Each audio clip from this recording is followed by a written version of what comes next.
حضور نے فرمایا قرآن اور رمضان دونوں بندے کی شفاعت کریں گے۔ رمضان کہے گا میں نے دن میں روزہ اس نے رکھا اور کھانے پینے سے روکے رکھا، اور قرآن مجید کہے گا مالک رات یہ کھڑے ہو کے مجھے سنتا سناتا رہا۔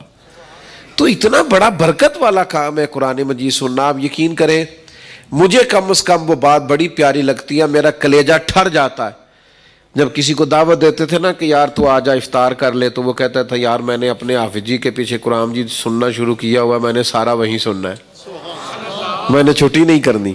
تو بھائی کہاں گئے وہ ذوق شوق؟ تو یاد رکھو جب آپ دین پر عمل کرو گے، حضور علیہ السلام کی بتائی ہوئی چیزوں پر غور کرو گے، بس میں زیادہ باتیں کرنے کی پوزیشن میں نہیں ہوں، میری صحت آپ دیکھ رہے ہیں کیسی ہے، بات کو سمیٹ رہا ہوں، تھوڑی غور فرمائیے گا۔ ایک تو ذات رسالت مآب علیہ السلام کی غلامی، سیرت، مصطفیٰ کریم علیہ السلام، حضور کی محبت، اس کو آپ اپنائیں۔ دوسری بات یہ ہے کہ رمضان المبارک میں 2-3 کام ضرور کریں، ارادہ کریں۔ سب سے پہلے تو یہ ارادہ کریں کہ ہم نے نا بہر صورت قرآن مجید سننا ہے۔ میری طرف توجہ ہے آپ کی؟ یہ ارادہ کریں اور کوشش کریں دن میں نا وہ سپارہ ترجمے سے پڑھیں جو رات کو آپ کو سننا ہے، آپ کو لطف ہی تھوڑا اور آئے گا، اور ذہن بنائیں کہ میں نے یہ کام کرنا ہے۔ دوسری گزارش یہ ہے کہ اپنے خرچے نہ بڑھا لیں، ہر رمضان میں تھوڑا غرباء کا بھی خیال فرمائیں۔ اچھا ہمارے ہاں نا پیکٹ لوگ بانٹتے ہیں غریبوں کے لیے، وہ دیکھنے والا ہوتا ہے، اس میں جو چیزیں ہوتی ہیں وہ اور ہیں۔ بس ایک بات کروں گا، کسی کو وہ والا راشن دینا جو گھر بھی کھا لینا ہے، اور جو آپ اپنے گھر میں نہیں کھاتے مہربانی کر کے اسے بانٹنے کی ضرورت نہیں ہے۔ یہ کوئی طریقہ نہیں کہ آپ لوگوں کے لیے وہ چیزیں بانٹ رہے ہیں جو کھائی نہیں جا سکتی، مہربانی فرمائیں۔ تیسری میری اپیل ہوگی نوجوان نسل سے بالخصوص کہ وہ ذہن بنائے کہ رمضان کو اس کی اصل حقیقت کے ساتھ اپنایا جائے۔ آپ کپڑے وغیرہ شعبان میں سلوا لیں، رمضان کوئی مارکیٹوں میں پھرنے کا موسم تو نہیں نا، وہ تو مسجد میں رہنے کا ٹائم۔ آپ جوتے ابھی سے خرید لیں، کپڑے ابھی سے لے لیں، موسم کا تو اندازہ ہو ہی گیا ہے۔ رمضان کا سارا مہینہ آپ آج حضرت مجھے بتا رہے تھے کہ پوتوں نے نواسوں نے اس طرف سفر شروع کر دیا ہے، حافظ بننے لگے ہیں، ماشاءاللہ آپ کے بیٹے بھی حافظ ہیں۔ تو یہ جو نونہال بچے، کم عمر بچے قرآن مجید یاد کرتے ہیں، ان سے ہمیں سبق لینا چاہیے نا کہ قرآن مجید بڑا مہربان ہے، چھوٹا بچہ بھی یاد کرنا چاہے تو اسے بھی یاد ہو جاتا ہے۔ اللہ تعالیٰ احباب کا کوشش کرنا اور تسلسل کے ساتھ اس پروگرام کو منعقد کرنا اپنی بارگاہ میں قبول فرمائے۔ دوستو ایک وقت ایسا آتا ہے کہ انسان ڈھونڈنے لگتا ہے کہ میں کون ہوں، میری پہچان کیا ہے، میں کہاں سے آیا ہوں، کس نے بھیجا ہے، میرے آنے کا مقصد کیا ہے، زندگی کا گزارنے کی غرض و غایت کیا ہے۔ انسان ڈھونڈنے لگتا ہے، اور جب وہ اپنا پتہ تلاش کرنے لگتا ہے، اپنے آپ کو ڈھونڈنے لگتا ہے، اپنا سراغ لگانے لگتا ہے، تو پھر وہ تلاش کرتا ہے کہ میرا خالق کون ہے، میرا مالک کون ہے، مجھے کس نے بھیجا ہے، کن مقاصد کے لیے بھیجا ہے۔ یہ جستجو اس کے من کی ہوتی ہے۔ اس جستجو میں بڑے لوگ آگے بڑھے، بڑے لوگوں نے سفر کیا، صحیح رستہ نہ ملنے کی وجہ سے بہت سارے گمراہ بھی ہوئے، بہت ساری پیچیدگیوں کا شکار بھی ہوئے۔ ویسے تو زمین و آسمان میں جگہ جگہ اللہ کی نشانیاں موجود ہیں،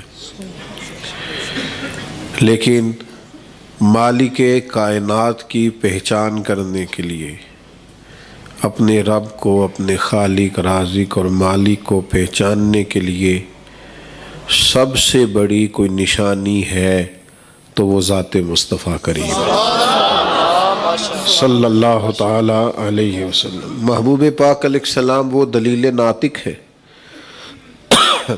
کہ جو حضور تک پہنچ جاتا ہے وہ اللہ تبارک و تعالیٰ کی بارگاہ کا سراغ پاتا ہے، اور جو رب تک پہنچ جاتا ہے وہ پھر خود شناسائی بھی حاصل کرتا ہے، اسے اپنا بھی پتہ چل جاتا ہے۔ قرآن مجید فرقان حمید نے مختلف جگہوں پہ اس حقیقت کا اعلان فرمایا ہے۔ ایک مقام پہ ارشاد فرمایا کہ قل ان کنتم تحبون اللہ فاتبعونی یحببکم اللہ۔ اے محبوب علیہ السلام، آپ ان سے فرما دیں کہ اگر یہ اللہ سے محبت کرنا چاہتے ہیں تو آپ ان سے کہیں فاتبعونی، میری پیروی کرو۔ اگر اللہ سے محبت کرنا چاہتے ہو تو میری پیروی کرو، ملے گا کیا؟ یحببکم اللہ، اللہ خود تم سے محبت فرمائے گا۔ نبی کریم علیہ السلام کی بارگاہ تک انسان کا پہنچنا، حضور کے مقدس قدموں تک رسائی پانا، حضور سرور عالم علیہ السلام کی غلامی کرنا، نبی کریم علیہ السلام کی پیروی کرنا، اتباع کرنا، یہ بندے کو اللہ کا محبوب بناتی ہے۔ اور صحابہ کرام علیہم رضوان میں ایک تڑپ تھی کہ ہم دیکھیں ہمارا رب کون ہے، خالق کون ہے، مالک کون ہے، یہ تڑپ تھی۔ ایک دن صحابہ کرام کی ایک جماعت جمع ہو کر، اکٹھے ہو کر حضور علیہ السلام کی بارگاہ میں آئے اور عرض کرنے لگے کہ یا رسول اللہ صلی اللہ تعالی علیہ وسلم، حضور دیر ہو گئی، سجدہ کرتے، عبادت کرتے، اللہ کی بارگاہ میں جھکتے، اس کے نام پر قربانیاں پیش کرتے، حضور اب دل بڑا کرتا ہے، ہمیں بتائیں ہمارا رب کہاں ہے؟ ہمارا اللہ سے ملنے کو دل کرتا ہے، اس کی زیارت کو جی چاہتا ہے، بتائیں ہمارا رب کہاں ہے؟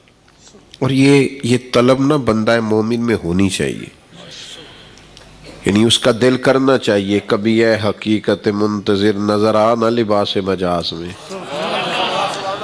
لاکھوں سجدے تڑپ رہے ہیں میری جبین نیاز میں۔ سبحان اللہ، اللہ اکبر، یا رسول اللہ،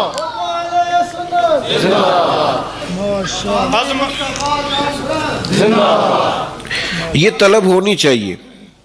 اقبال نے کہا نا، تیرے عشق کی انتہا چاہتا ہوں، میری سادگی دیکھ کیا چاہتا ہوں، میرا ذرا سا تو دل ہے مگر شوق اتنا، میں وہی لن ترانی سنا چاہتا ہوں۔ میرا دل کرتا ہے میں تجھے کہوں مالک میں تجھے دیکھنا چاہتا ہوں، اور تو کہے لن ترانی، تو نہیں دیکھ سکتا، ذرا سا تو دل ہے مگر شوق اتنا، میں وہی لن ترانی سنا چاہتا ہوں۔ اور پھر کہنے لگے بھری بزم میں راز کی بات کہہ دی، بڑا بے ادب ہوں سزا چاہتا ہوں۔ یہ تو میں نے سب کے سامنے بول دیا۔ حضور نبی کریم صلی اللہ تعالی علیہ وسلم بیان فرماتے ہیں، حضور فرماتے ہیں تم میں سے جس کا رب سے ملنے کو جی چاہتا ہے نا، اللہ بھی اس کی ملاقات کو پسند فرماتا ہے، اللہ بھی پسند کرتا ہے اس سے ملنا۔ تو اللہ کی بارگاہ تک جانا، اس کی رسائی پانا، یہ بندہ مومن کے دل کی تڑپ ہے۔ تو صحابہ جمع ہو کے آئے، یا رسول اللہ صلی اللہ تعالی علیہ وسلم، ہمیں بتائیے ہمارا رب کہاں ہے؟ تو قرآن مجید نے فرمایا وَإِذَا سَأَلَكَ عِبَادِي أَنِّي فَإِنِّي قَرِيبٌ۔ اے محبوب علیہ السلام، جب میرے بندے آپ کے پاس آ کے میرے بارے میں پوچھیں تو ان سے فرما دیں میں ان کے قریب ہی تو ہوں۔ یہاں ایک نقطہ علماء نے یہ بیان کیا ہے کہ محبوب جب آپ تک آ گئے تو پھر میں قریب ہی تو ہوں۔ بخدا خدا کا یہی ہے در، نہیں اور کوئی مفر مکر، جو وہاں سے ہو یہیں آ کے ہو، جو یہاں نہیں تو وہاں نہیں۔ تو نبی کریم علیہ السلام کی بارگاہ ایک ایسی بارگاہ ہے کہ حضور سید عالم علیہ السلام تک جب کوئی رسائی پائے گا، حضور کی سنت کو اپنائے گا، شریعت کو اپنائے گا، آپ کے مقام کو سمجھے گا، آپ کی عظمتوں، بلندیوں، رفعتوں اور شانوں کو دیکھے گا، تو اللہ کی بارگاہ تک پہنچ جائے گا۔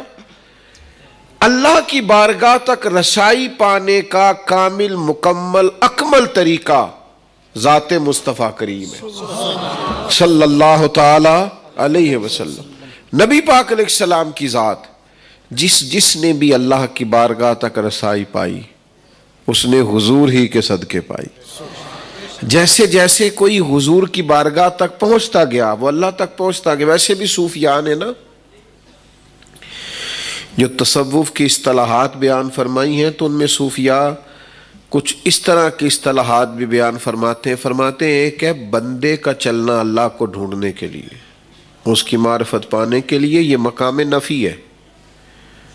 اسے ہر چیز فنا کرنی پڑے گی، ہر چیز کی نفی کرنی پڑے گی، پھر اللہ تک جائے گا. اور ایک ہے رب کرم کر دے، واللہ یختص برحمتہ من یشاء، وہ جسے چاہے اپنی رحمت سے خاص کر لے.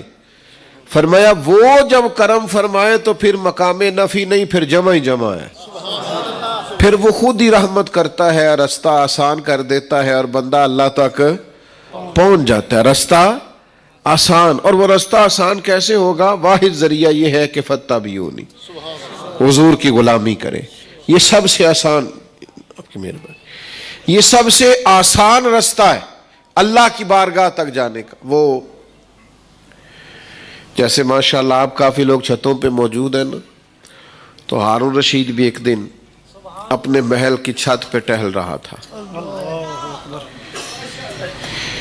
تو اچانک اس کی نظر گئی نیچے، تو اس نے دیکھا کہ حضرت بہلول دانا گزر رہے ہیں. بادشاہ آدمی تھا. اس نے اوپر جو سپاہی کھڑے تھے ان سے کہا کہ اس بابے کو تو اوپر بلاؤ. انہوں نے اوپر سے ایک ڈولی بھیجی، ایک ٹوکری بھیجی، موٹی رسیاں بندھی ہوئی، طاقتور چیزیں اس کے ساتھ لگی ہوئی. وہ نیچے آئی. نیچے جو سپاہی تھے ان کو اشارہ کیا، انہوں نے حضرت بہلول دانا کو پکڑ کے اس میں بٹھایا. اوپر والوں نے اوپر کھینچ لیا. 2-3 منٹ لگے. حضرت بہلول دانا ہارون رشید کے سامنے بیٹھے. تھوڑا غصہ لگا کہ یہ کوئی طریقہ نہیں ویسے بلانے کا، لیکن بادشاہ لوگ بادشاہ ہوتے. حضرت بہلول دانا کو بلا کے کہنے لگا حضور ناراض نہ ہوئیے گا، ایک بات پوچھنی تھی. آپ فرمانے لگے بھائی بڑا کمال طریقہ ہے تیرا مسئلہ پوچھنے کا، چلو پوچھو. تو کہنے لگا پوچھنا یہ تھا کہ یہ بتائیے آپ اللہ تک کیسے پہنچے؟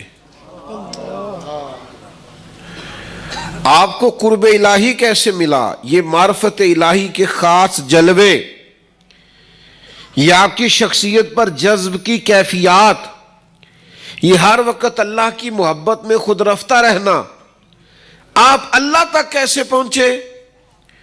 تو رب کریم کے بندے آسان باتیں کرتے، باتوں کو الجھایا نہیں کرتے، سوکھی سوکھی بات کرتے.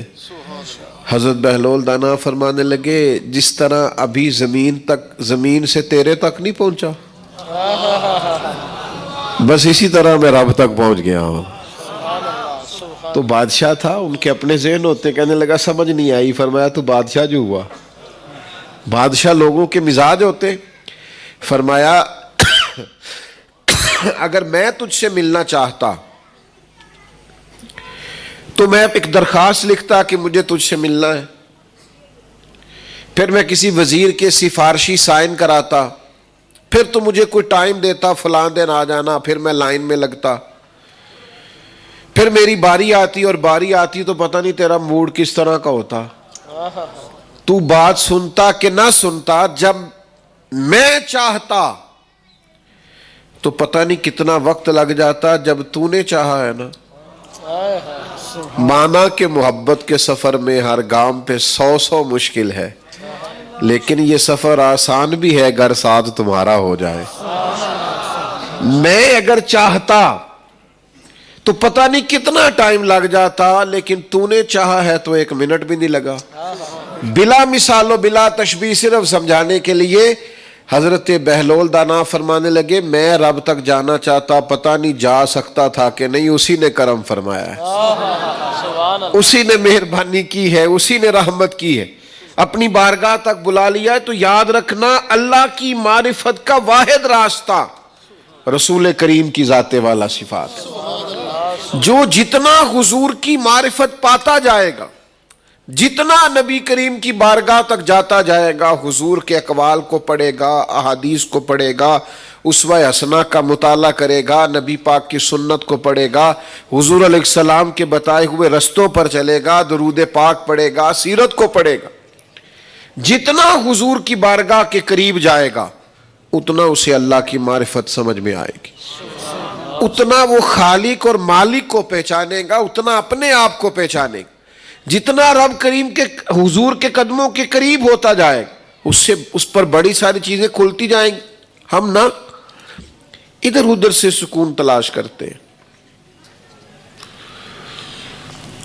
دائیں بائیں سے حقیقتوں کو پانا چاہتے ہیں، الجھے الجھے سے لوگ دیکھتا ہوں میں، بکھری بکھری سی باتیں کرتے ہیں، وسوسوں کا غلبہ ہے، پتہ نہیں یہ ٹھیک ہے کہ پتہ نہیں وہ ٹھیک ہے، پتہ نہیں یہ بات درست تھی کہ پتہ نہیں وہ درست تھی۔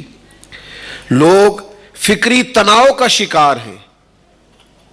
اعلیٰ حضرت بریلوی فرماتے ہیں ایک ہی حل ہے، ایک ہی، فرماتے ہیں ان کے در پہ آ پڑو، حضور کی بارگاہ تک آؤ، نبی کریم کے حضور حاضری دو۔ یہ وہ بارگاہ عالی مرتبت ہے جہاں سے تمہارے ہر سوال کا جواب بھی تمہیں مل جائے گا، ہر قسم کا سکون بھی ملے گا، اللہ کی معرفت بھی نصیب ہوگی، کرم بھی ہوگا، رحمت بھی ہوگی۔ اور یہ آپ سمجھ لیں، دیکھ لیں کہ جو بھی حضور کی بارگاہ تک گیا ہے نا وہ رب کو پہچان گیا، وہ پہچان گیا، اسے معرفت الہی حاصل ہو گئی۔ حضرت عبداللہ ابن سلام رضی اللہ تعالیٰ عنہ بڑے عالم تھے، تورات جانتے تھے، انجیل جانتے تھے، زبور کا مطالعہ رکھتے تھے۔ یہ جو لوگ پڑھے لکھے ہوتے ہیں نا، ان بیچاروں کے ذہنوں میں سوال بڑے ہوتے ہیں۔ تو بعد کی بات ہے نا کہ صد کتاباں صد ورق در نار کن، روح دل را جانب دلدار کن، مشکل کم ہے، لیکن پڑھا لکھا ہونے کے باوجود انسان کسی ایک جگہ قیام کرے اور اسے اطمینان نصیب ہو، یہ اللہ کی عطا ہے۔ یہ دنیاوی پڑھے لکھے کی بات کر رہا ہوں۔ حضرت عبداللہ ابن سلام رضی اللہ تعالیٰ عنہ آسمانی کتب کا مطالعہ رکھتے تھے اور بڑی باریک بینی سے رکھتے تھے۔ فرماتے ہیں جب نبی کریم علیہ السلام مدینہ منورہ میں تشریف لائے تو میں حاضر ہوا، میرا خیال یہ تھا کہ میں کچھ سوالات کروں گا، کچھ باتیں کروں گا، کچھ سوالات کے جواب چاہوں گا اور کچھ اپنے آپ کو مطمئن کروں گا۔ آپ بات کو سمجھیے گا۔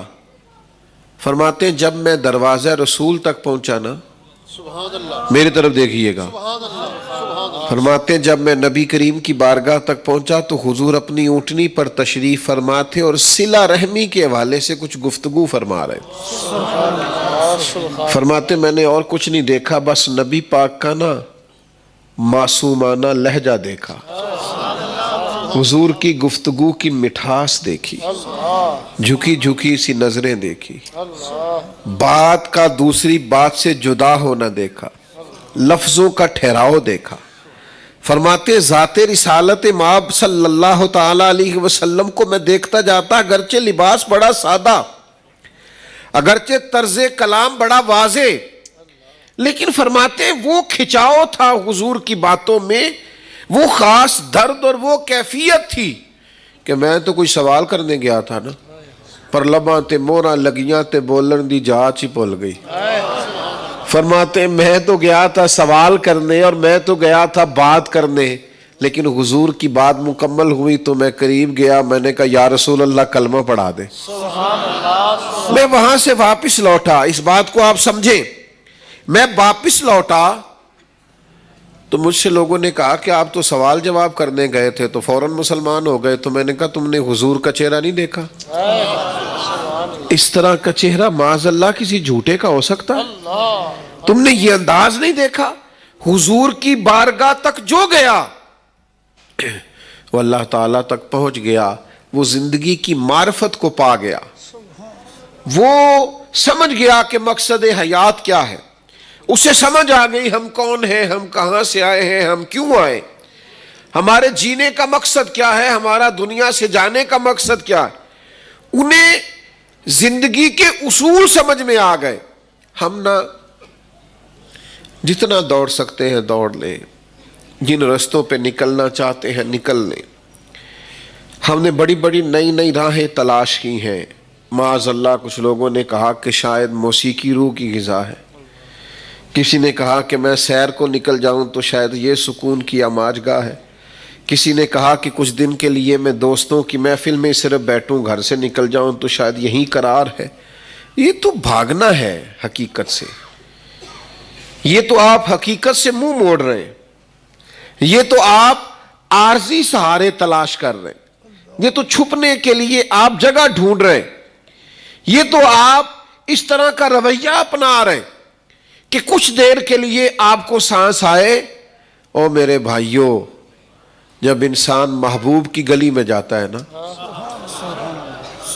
جب وہ حضور کی بارگاہ کا ہو جاتا ہے, پھر وہ یہ جتنے بھی حقوق العباد ہیں یہ اس کے لیے بوجھ نہیں رہتے.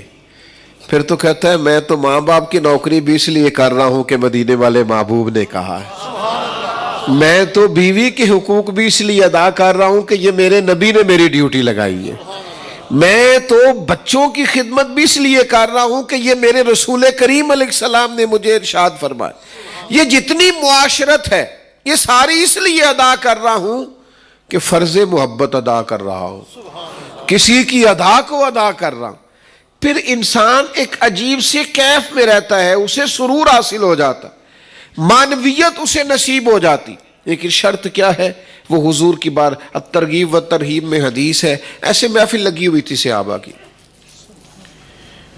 مجمع تھا, حضور بیٹھے.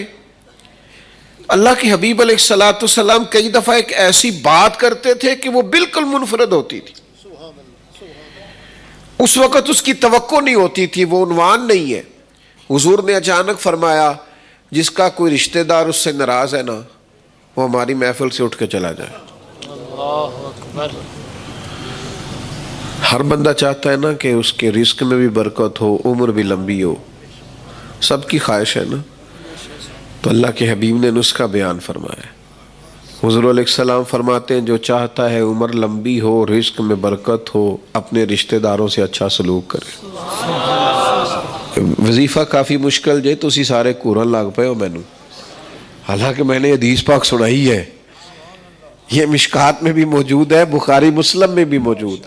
حضرت تشریف فرمائے میری تائید کر رہے بھائی, جو چاہتا ہے عمر میں بھی برکت ہو, رزق میں بھی برکت ہو, اپنے رشتہ داروں سے دیکھو نا کڈا مشکل ہے, کہنا کڈا مشکل ہے, تو کرنا کتنا مشکل ہوگا, لیکن یہ کرے, اس سے بڑی برکات ہوتی, کرم ہوتا. تو بیٹھے بیٹھے اللہ کے حبیب علیہ السلام نے فرما دیا یہ حضور علیہ السلام کی دی ہوئی حسن معاشرت ہے, اس پر غور کر لیں. فرمایا جس کا کوئی رشتہ دار ناراض ہے اٹھ کے چلا جائے. چپکے سے ایک صحابی اٹھے, تھوڑی دیر کے بعد واپس آ گئے. یہ ہے محبت رسول کے اندر گم ہونے کا نتیجہ. تو کسی نے پوچھا کدھر گئے تھے؟ کہنے لگے خالہ ناراض تھی, منا کے آیا. یہ بات کو سمجھیں, اس کو آپ نے سمجھنا ہے. خالہ تو پہلے بھی ناراض تھی, وہ تو پہلے سے ناراض تھی. یہ اب کیوں گئے؟ اصل میں خالہ کو نہیں منایا, مدینے والے محبوب کو منایا ہے. حضور نے فرمایا نا آج, تو منایا کس کو ہے؟ رسول کریم صلی اللہ علیہ وسلم. یہ نبی کریم کو منایا کہ حضور نے فرمایا جس کا کوئی ناراض ہے اٹھ کے چلا جائے. میرے بھائی, نبی کریم علیہ السلام کی بارگاہ تک جاؤ گے تو جان نہیں چھڑاؤ گے, رشتوں سے, حقوق سے بھاگنا نہیں پڑے گا. یہ محسوس نہیں ہوگا کہ یار یہ کب تک میں نے کرنا ہے. جینے کا ڈھب اور سلیقہ آئے گا. آپ کو محسوس ہوگا کہ زندگی بڑی حسین ہے. آپ کو لگے گا کہ میں جو کر رہا ہوں یہ بڑا کرم والا معاملہ ہے. نبی کریم کی بارگاہ تک جو بھی گیا ہے وہ اپنے رب کی معرفت بھی پا گیا ہے اور اپنے آپ سے بھی آشنا ہو گیا. یہ زندگی کسی کام لگ گئی ہے, وہ کسی ڈیوٹی پہ لگ گیا ہے, اسے زندگی میں کچھ کرنے کا سلیقہ آ گیا. جب آپ بارگاہ رسول کریم علیہ السلام تک جائیں گے آپ کو آسانی محسوس ہونے لگے گی. زندگی کے سارے کام بڑے اطمینان سے ہونے لگیں گے. دیکھیے حاتم تائی کی بیٹی قیدی ہو کے آئی تھی اور مسلمان مجاہدین نے اس کے علاقے پر حملہ کیا تو وہ قیدیوں کے ساتھ آئی. حضور علیہ السلام نے اسے آزاد کر دیا. واپس گئی اپنے بھائی عدی بن حاتم سے جا کے کہنے لگی جس سے میں مل کے آئی ہوں وہ بادشاہ نہیں، اللہ کے نبی ہیں صلی اللہ تعالی علیہ وسلم. بادشاہوں کے یہ مزاج نہیں ہوتے، ان کے یہ طریقے نہیں ہوتے.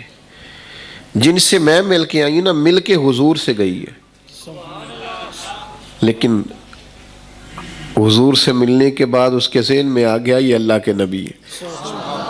تیری حیات پاک کا ہر لمحہ پیغمبر لگے.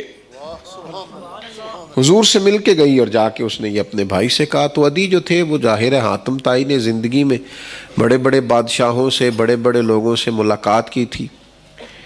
تو عدی کہنے لگا کہ میں اسی طرح عورتوں کے کہنوں پہ نہیں مانتا، میں خود جاؤں گا. عدی آئے مسجد میں، حضور تشریف فرمائے. سادی سی مسجد، غلاموں کے بیچ آقا تشریف فرمائے. اور بڑا انفرادی سا رنگ ہے، بڑی سادگی ہے. عدی کہتے ہیں دل پہ چوٹ آئی، یہ بادشاہ ہوتے تو محل ہوتا، یہ بادشاہ ہوتے تو لاؤ لشکر ہوتے، ہٹو بچوں کی داستانیں ہوتی، لیکن یہ سادگی، یہ خوبصورتی، یہ وزاداری، یہ غریب پروری، یہ بندہ نوازی، دل پہ چوٹ لگی. لیکن میرے دل میں خیال آیا کہ مسجد تو سادی ہے، شاید گھر بڑا عالی شان ہو. یہ بھی ہوتا ہے، یہ بھی ہوتا ہے. ہم نے دیکھا ہے بعض جگہوں پہ لوگ اپنے ذاتی گھر تو بڑے اونچے بنا لیتے ہیں، لیکن اپنے ابا جی کا دربار بنا رہے ہوتے ہیں تو اس پہ ساری زندگی بالے ہی کھڑے رہتے ہیں. گو کیتی ہے تواڈے پیراں دا دربار بندا ہے، تعاون کرو. او بھئی تیرے بھی کچھ لگتے تھے پیر صاحب، تو بھی کچھ کر. یہ رویے ہم نے دیکھے ہیں اللہ ماشاءاللہ. بھائی عدی کہنے لگے میں گھر جاؤں گا، گھر دیکھوں گا. میرے دل میں خیال آیا پر قربان جاؤں مدینے والے محبوب کے. حضور فرمانے لگے چل میں تجھے گھر لے چلوں. کہتے میرے دل میں خیال تھا. حضور مجھے گھر لے گئے. پھر میں کاشانہ نور پہ پہنچا، پھر میں اس جگہ پہنچا جہاں حضرت جبریل بھی اجازت لے کے حاضر ہوتے. پھر میں وہاں پہنچا جہاں فرشتے ترستے ہیں دیدار کو، لیکن وہاں بھی میں نے ایک مٹکا دیکھا، 2 پیالے دیکھے، ایک چٹائی دیکھی، کھجور کی چھال کا تکیہ دیکھا. فرماتے حضور میرے لیے کھجوریں اور دودھ لے کے آئے. اور پھر محبوب کریم علیہ السلام میری طرف بڑھا کے کہنے لگے تو اسلام پر یہ غربت دیکھ کر کلمہ نہیں نہ پڑھ رہا، ایک وقت آئے گا اور میں وقت لاؤں گا کہ ایک عورت مقام حرا سے اکیلی چلے گی اور آ کے بیت اللہ کا طواف کرے گی، اسے سوائے اللہ کے کسی کا ڈر نہیں ہوگا. وقت آئے گا، حالات بدل جائیں گے. عدی کہتے ہیں میں سمجھ گیا کہ یہ بادشاہ نہیں، یہ اللہ کے سچے رسول ہے. فرماتے ہیں مسلمان ہو گیا. تو جو بھی دروازہ محبوب تک پہنچا ہے، جو بھی بارگاہ رحمت للعالمین تک پہنچا ہے، اسے اللہ کی معرفت مل گئی، اسے جینے کا سلیقہ. اور یار جینے کا کیا، یہ عجیب لوگ تھے نا حضور کے غلام جو شہادت کی دعائیں مانگتے تھے، جو شہادت کی طلب کرتے تھے. یعنی نرا جینے کا مزہ ہی نہیں، مرنے کا بھی مزہ آنے لگ گیا. یعنی لطف اندوز ہونے لگی زندگی، مرنے کا بھی لطف آنے لگا، مرنے کا بھی. یہ تاریخ میں لوگوں نے عجیب نظارے دیکھے ہیں کہ 2 بھائی جا رہے ہیں جہاد کے لیے اور بڑا سلیکٹ ہو گیا ہے. تو چھوٹے سے کہا گیا تیری عمر تھوڑی ہے، تو عرض کرتا ہے یا رسول اللہ کشتی کرا کے دیکھ لے. حضور میں یہ عمر میں بڑا ہے پر حضور میں اسے گرا سکتا ہوں. یہ شہادت کے لیے یہ تڑپ، یہ ولولہ، یہ جذبہ، یہ کیفیات، او بھائی یہ کب نصیب ہوئی کہ لوگ ہنسی خوشی جان دینے لگ گئے، مرنے میں مزہ آنے لگا، لطف آنے لگا جان دینے میں. اتنا بڑا سرور یہ صرف اس وقت آتا ہے جب معرفت الہی انسان کو نصیب ہو، جب اسے نبی پاک علیہ السلام کے زیر سایہ رہتے ہوئے اللہ کا قرب نصیب ہو، پھر یہ کرم نصیب ہوتا ہے. آپ دیکھیے حضرت جابر ابن عبداللہ رضی اللہ تعالیٰ عنہ فرماتے احد والے دن میں نے ایک صحابی کو دیکھا، وہ کھجور کھا رہے تھے، اور کھجور کھاتے کھاتے عرض کرنے لگے یا رسول اللہ صلی اللہ تعالیٰ علیہ وسلم، اگر اس جنگ میں شہید ہو جاؤں تو کہاں جاؤں گا؟ ابھی کھجور کھا رہے ہیں، میں اگر شہید ہو جاؤں تو حضور کیا ملے گا، کہاں جاؤں گا؟ تو کریم فرمانے لگے بڑی سادی سی بات ہے، اگر تو شہید ہو گیا تو رب کریم جنت عطا کرے گا۔ تو جتنی کھجور کھا چکے تھے کھا لی، باقی منہ سے نکال دی، تلوار لی، میدان میں گھس گئے، شہید ہو گئے۔ یعنی شہید ہونے میں اتنی دیر کرنا بھی پسند نہیں کیا جتنا کھجور کھانے میں ٹائم لگتا ہے، اس لیے کہ وہ جو ایک خاص تڑپ ہے، وہ طلب ہے انسان کی کہ اللہ کے راستے میں میری جان جائے، مجھے شہادت کا مرتبہ ملے۔ میں نے بڑے قریب سے بعض لوگوں کو دیکھا ہے، بڑے مخلص ہوتے ہیں، بڑے نفیس ہوتے ہیں، بڑے اچھے ہوتے ہیں، لیکن کسی راستے کی تلاش میں ہوتے ہیں، کسی صاحب درد کی تلاش میں ہوتے ہیں۔ ڈھونڈتا پھرتا ہوا اقبال اپنے آپ کو، ڈھونڈتا پھرتا ہوا اقبال میں اپنے آپ ہی گویا مسافر، آپ ہی منزل ہوں میں۔ ڈھونڈتے ہیں، تڑپ ہے ایک۔ یاد رکھو یہ رسول اللہ صلی اللہ علیہ وسلم کا مقام ہے کہ تم حضور کی بارگاہ تک جاؤ گے تو سارے پردے ہی آنکھوں سے اٹھ جائیں گے، سارے اندھیرے دور ہو جائیں گے، ساری ظلمتیں کافور ہو جائیں گی، ہر طرف سے تمہیں محسوس ہوگا کہ روشنی کے ہی حوالے نظر آ رہے، کرم ہی کرم دکھائی دے رہا ہے، آسانی ہی آسانی ہے، آسودگی ہی آسودگی۔ اور ہر شخص کو وہ کسی شعبے سے تعلق رکھتا ہو، کسی طرح کا بھی ہو، وہ کوئی بھی کسی سمت میں بھی سوچنا چاہتا ہو، وہ محبوب کی بارگاہ تک آئے گا تو جھولی بھر کے خیرات پائے گا، اسے کمی نہیں ملے گی۔ شرط یہ ہے کہ ہم اپنے آپ کو کسی بھی طریقے ذات رسالت مآب صلی اللہ تعالیٰ علیہ وسلم کے ساتھ جوڑیں۔ میرے نوجوان دوستو، پہلے کبھی میں سوچتا تھا کہ لوگوں کے پاس وقت نہیں ہے، لوگ دین کیسے سیکھیں، کتابیں کیسے پڑھیں، سیرت کا مطالعہ کیسے کریں، درود و سلام کے لیے ٹائم کیسے نکالیں۔ میں سمجھتا تھا پڑھائی ہے، لکھائی ہے، محنت ہے، جد و جہد ہے، کاروبار ہے، حقوق العباد ہے۔ پھر وہ میری سوچ بدل گئی، سمجھ لے میں نے سجدہ صاحب کر لیا۔ اب جب میں نے دیکھا ہے نا کہ 4 گھنٹے مسلسل ایک بندہ موبائل پہ بیٹھا ہے، اور جو فوٹو نہیں بھی دیکھنی چاہیے وہ بھی دیکھ رہا ہے، ایک دوسرے سے کہہ رہے ہیں وہاں گئے ہوئے تھے کل، میں نے تصویر دیکھی ہے۔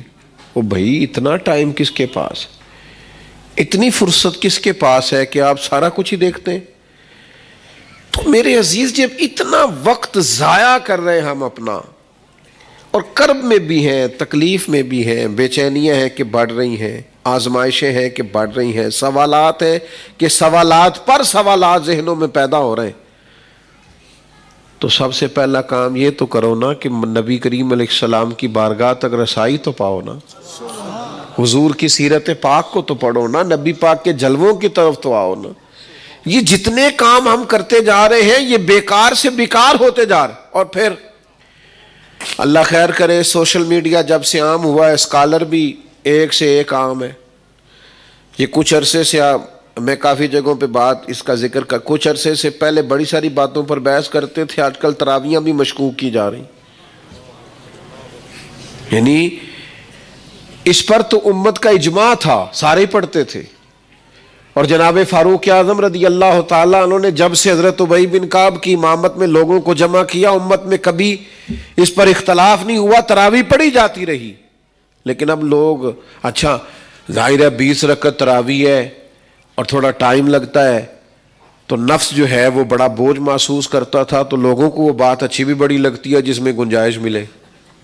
خدا کے بندے ہر بات کو مشکوک کریں گے، ہر بات کو مشکوک کریں گے۔ خدا را آپ دین کو اس کی روح کے ساتھ سمجھیں۔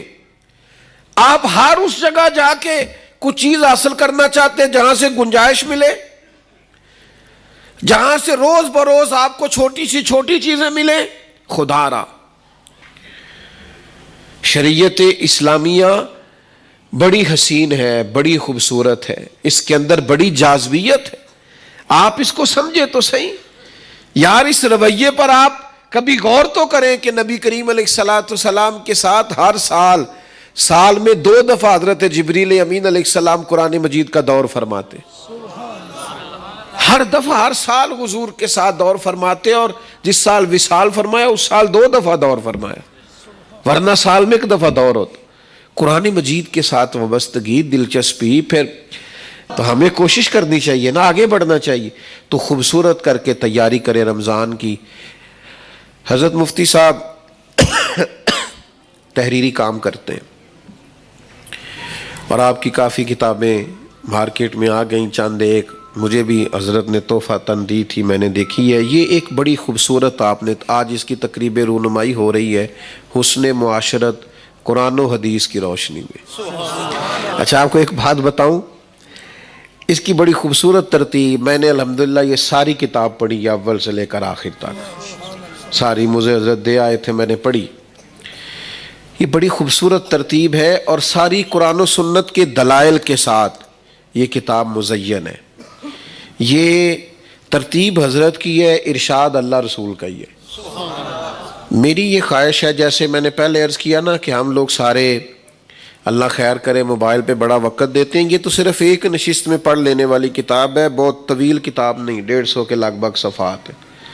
تو میری یہ خواہش ہے کہ ہر 2 سے 1 کتاب ضرور حاصل کرے. کر لیں گے آپ؟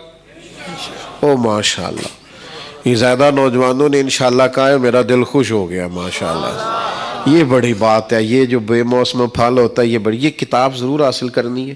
اور نیری حاصل نہیں کرنی، کچی پینسل لے کے نا اس کو پڑھنا ہے، اور جو بات سمجھ میں آئے اس پہ لائن بھی لگانی ہے اور کہنا یہ یار میرے والی بات ہے.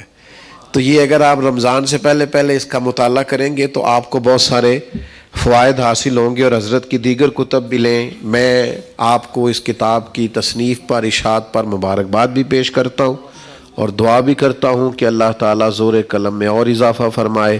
اور آپ کی جو دیگر خدمات ہیں، آپ عرصے سے یہاں خدمات سر انجام دے رہے ہیں، ان پر بھی میں ہدیہ تبریک پیش کرتا ہوں. اللہ تعالیٰ ہماری حاضری قبول فرمائے. آخر دعوانا سلام پڑھیں گے اور پھر مفتی صاحب دعا فرمائیں. سلام.